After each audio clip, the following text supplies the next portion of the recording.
Entre-temps, le vice-président du gouvernement, Alexandre Barrot-Chambrier, recevait en audience l'ambassadeur du Royaume-Uni au Gabon. En trame de fond, les questions économiques en prélude à l'arrivée des hommes d'affaires et responsables de la Chambre de commerce du Royaume-Uni dans notre pays. On regarde. La coopération économique aura constitué le statut de l'entrevue entre le vice-président du gouvernement Alexandre Barrot-Chambrier et le haut-commissaire du Royaume-Uni pour la République gabonaise. Je suis venu voir le vice-président du gouvernement pour parler des objectifs du gouvernement dans les mois à venir. Et nous avons aussi parlé du lancement du chambre de commerce entre le Royaume-Uni et le Gabon. Nous avons un certain nombre d'entreprises qui sont déjà présentes et d'autres entreprises qui aimeraient bien venir au Gabon.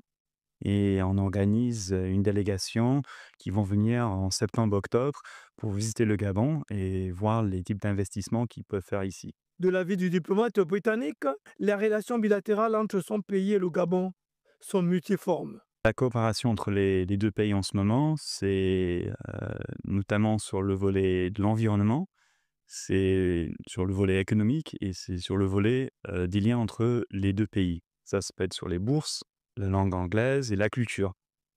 Sur le volet économique, nous avons 6 à 7 entreprises britanniques qui sont déjà ici et on cherche d'autres entreprises qui vont venir investir au Gabon et soutenir le développement économique du pays. Le coordonnateur de l'action gouvernementale aura apprécié à sa juste valeur les actions salutaires menées par la Grande-Bretagne au Gabon depuis de nombreuses décennies. Et juste après cette audience, le vice-président du gouvernement a présidé une séance de travail avec une délégation des experts de l'UNESCO conduite par le ministre d'État, ministre de l'Éducation nationale. Et bien sûr, plusieurs questions ont été abordées au cours de cet entretien. Le point avec Frédéric Ndamukula. Autour du vice-président du gouvernement Alexandre Barrot-Chambrier, la ministre d'État à l'Éducation nationale, Camilla Toutoum-Leclerc et les experts nationaux de l'UNESCO. Objectif, présenter au coordonnateur de l'action gouvernementale le plan sectoriel de l'éducation du Gabon. C'est un document de planification stratégique qui est essentiel, qui traite tous les sous-secteurs de l'éducation. Nous avons travaillé avec les collègues de la formation professionnelle et de l'enseignement supérieur parce que ça nous permet de faire un diagnostic approfondi de nos faiblesses qu'il faut rapidement corriger et de nos forces qu'il faut consolider mais améliorer toujours puisque nous sommes toujours à la recherche de la perfection, le gouvernement d'action que nous sommes. Donc, nous sommes venus présenter ce diagnostic-là. Au-delà du diagnostic, il y a également des orientations stratégiques qui peuvent permettre et aider à la décision. Ce projet d'appui à la production des statistiques stratégiques a franchi toutes les étapes, dont l'élaboration du modèle de stimulation de financement et de la définition des priorités.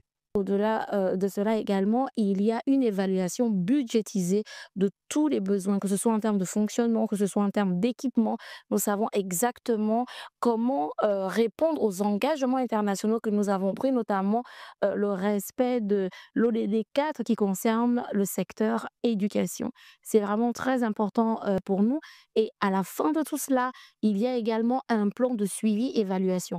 Une chose est de vouloir faire quelque chose, même si vous avez le financement, si vous ne faites pas le suivi et l'évaluation, tout ce que vous prenez comme politique publique peut se heurter à d'autres difficultés.